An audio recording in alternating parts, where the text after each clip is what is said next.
we will talk about a former first-round pick that was released yesterday. Jamin Davis released yesterday.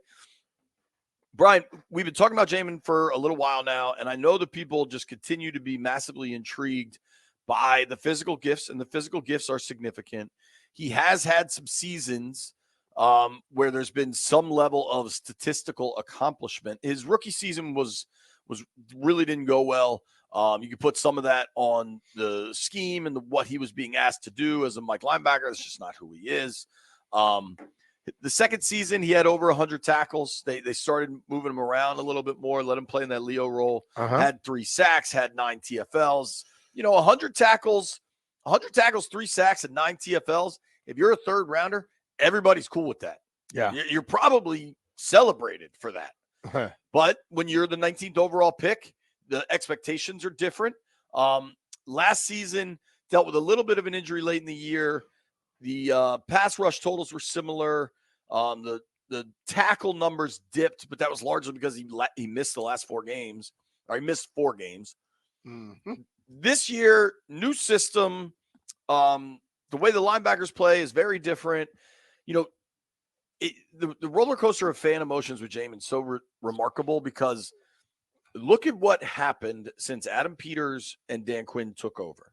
They signed 3 linebackers, 4 if you count Fowler, which they list him as a linebacker. Well, and they also took some other guys that were safety that they moved to linebacker. Right. That's been playing. Right.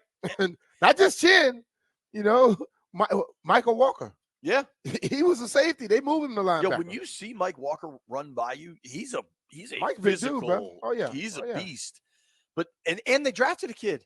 Yes. So I just think all the people that were so much talking about him, you may be the reason why they say, okay, we're not gonna keep asking questions about the guy that's not playing. You know what I'm saying? So it's just there's a number of factors here that they converted him to a DN. And whether that was his idea, their idea, whatever, they clearly didn't see him as a backer. And then as the DN trouble, the health trouble started to pile up, he still wasn't getting work. Yeah. And so this thing went from, oh my God, they're going to cut Jamin in training camp, to he made the team, to everybody losing their mind. Well, people are like, well, why wouldn't they trade him? Why would they just release him?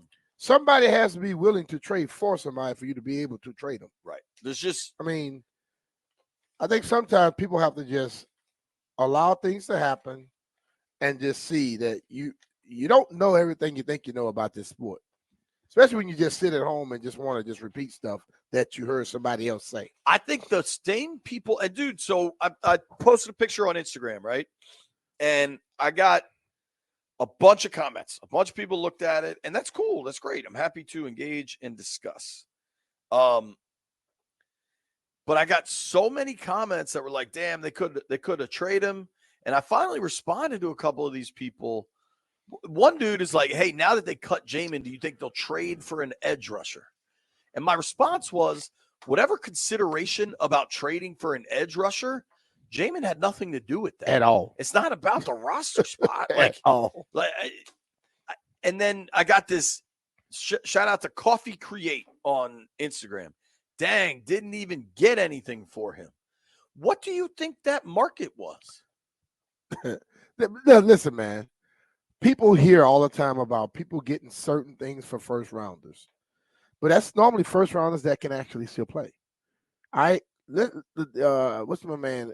Just went to the Jets, receiver. Devontae Adams. Devontae Adams is a first rounder that is undamn believable on the field. They got a 3rd round pick for him. So based off of that, what do you think they're gonna get for him? Well, and Jahan got you a 3rd. That's what I wanted to based play off that of out. Jahan, what do you think they would have gotten for him? Well, and play it out one more, right? If Peters was able to, before this season started, right, trade Jahan Dotson, and there's a little bit of differences because there was some draft swaps and whatever, right? And the contract's advantageous, but whatever. Amari Cooper, who doesn't necessarily have the baggage that Devontae perhaps does of forcing his way out. Amari Cooper is just a good wideout that's been very helpful in Cleveland. Amari Cooper was traded for a 3rd round pick. to the Bills. But I'm saying Devontae Adams was traded for a third. But let's just look at it. Peters was able to get a third for Jahan. Yes. You think that dude's not able to maximize value? Hey, man, I want all these people to understand, man. Listen, I know everybody think they know everything about sports. But if everybody is getting third rounders for these guys who can play, what the hell makes you think they could have got anything close for a guy that wasn't playing? Listen, I like the guy for being willing to try and make the trade and go along with some stuff to try and give himself another opportunity. To make the position change. When you're a first rounder, let's be real. If he wasn't a first round, he wouldn't even got that opportunity. They would just cut him, hands down. But the fact that he was a first round, they gave him another opportunity. And it didn't work. Okay? We're at 5-2 right now, people. Something is working in the way that they're doing things. Let's understand that. You know, do you agree with everything that may have gone? No. But you're 5-2, so guess what? Something is working, and we got to learn to back up and let the people that's hired to do the job do their damn job. I guess, Jeff, I'm going to lean on you for this one. Is Jamin Davis going on a blocking spree of blocking people on social media? Blocking people because of what? Bro, he are blocking people that are fans. Like, people were like, yo, good luck. You know, wishing them farewell. He blocked them.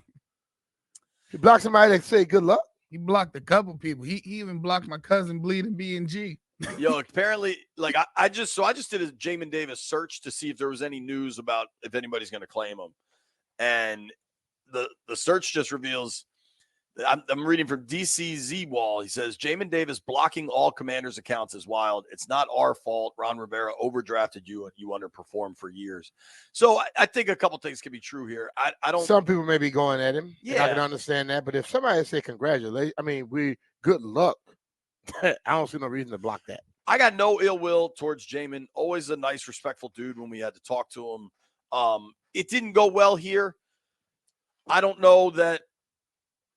I think it's possible he was overdrafted. I think Ron really loved the military angle with his family and his background. And I think this is a bottom line business, and like storylines should never enter personnel decisions. It is obviously a condemnation of just draft classes here that there is no first rounder from 2019 to 2022 on the team. Dwayne Haskins, RIP. Montez Sweat is a Bear. We'll see him this weekend. Chase Young is a Saint. Jamin Davis is now available. It's just Jahan Dotson's now an Eagle. It's pretty damn crazy. And people are really enjoying dunking on Ron, and perhaps they should be. But, like, you can go further back, and the first-round picks aren't. It's not like there's a ton of success the further back you go. The John and Duran were kind of the ones that hit.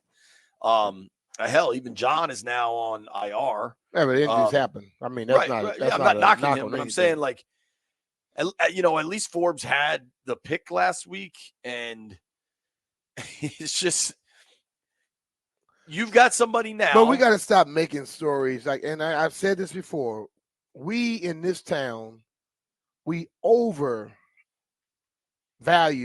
someone just because they're a first or a second rounder, and we act like everything else is garbage. Okay, look at this football team, and look at all the people. Look at a lot of people that's balling. They weren't all first rounders now. Sure. Okay. But it'd be a lot cooler if you hit on your first rounders. It would be cool. But you know what, though? If you pick a guy in the third round, fourth round, and he hits like a first round and you miss on the first rounder, it can be better for you sometimes. But just first rounders don't build no football team ever. Think about how good the Niners are, and Peters was out there. The Niners went all in on Trey Lance. Yeah. And then let him go. Well, they had to trade up to get him and give up other draft assets.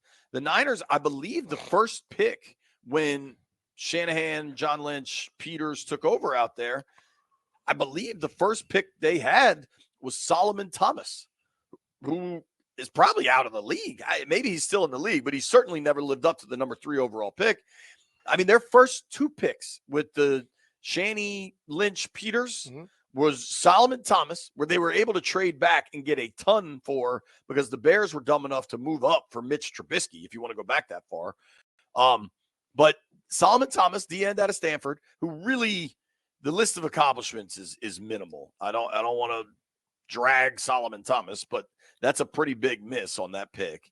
And then late in the first round, I believe they traded back. Solomon Thomas with the Jets now, Landy says. Okay, but he's hardly a number 3 overall pick value. Yeah, but I just think like the whole thing. Then they traded back up to get Reuben Foster. Yeah, but no one is perfect in nothing that they do. Right.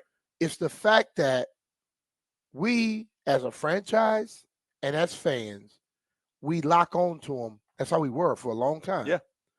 Other teams draft you in the first round, you're not playing. They let your ass go. They keep moving. But this team has been to 4 Super Bowls, right? They won 3. Go look at how many first rounders might have been on those teams. Okay? You can have success in this league without the person that was picked high. And yes, you're right. You have to hit on the ones you pick. But that's not all your team is made up of. And the quarterback depends on what? Offensive line, right? How many of those were first rounders? Sure. I'm with you. And I'm trying to argue your point in the Niners' first pick was Thomas with the new staff, and that was a miss. Reuben Foster was a miss. Then in 21, they traded up for Trey Lance. They didn't have a first rounder in 22 or 23.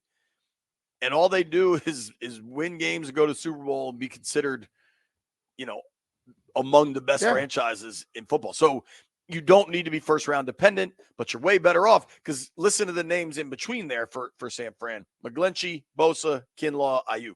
Mm-hmm. All those hit, and then changes things. Yeah. I think, I'm thinking about the great skins teams you were on that, things were a part of.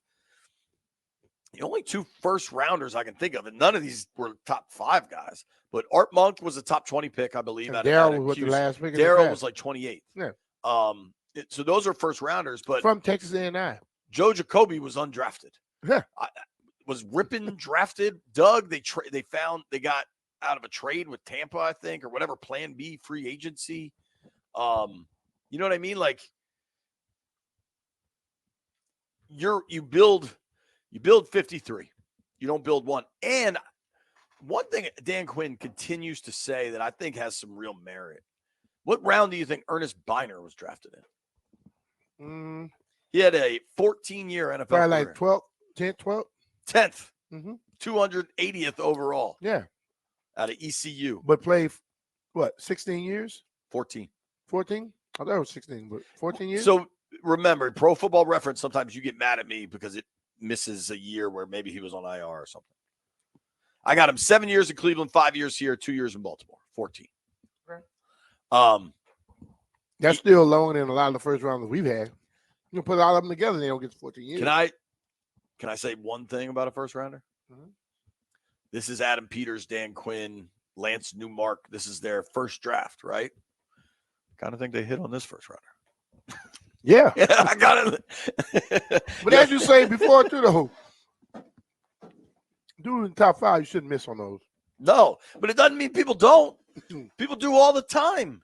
Dude, they had a top 5 pick 4 years ago. And a whole lot of factors there, but he ain't here anymore. People miss all the time. It's amazing to me, man. But it annoys me when people act as if that's all you need to be successful. If they hit, yes, I agree with you. But you need some other people to be successful as well to be able to get this thing going. Yeah, you need everything. If you look at San Fran, Kittle was a 5th rounder. Warner was a 3rd rounder. Debo was a 2nd. You need a lot. It's not only about ones. And you are right. I don't know that it's specific to this town, but people here definitely get really, really locked in on the one pick.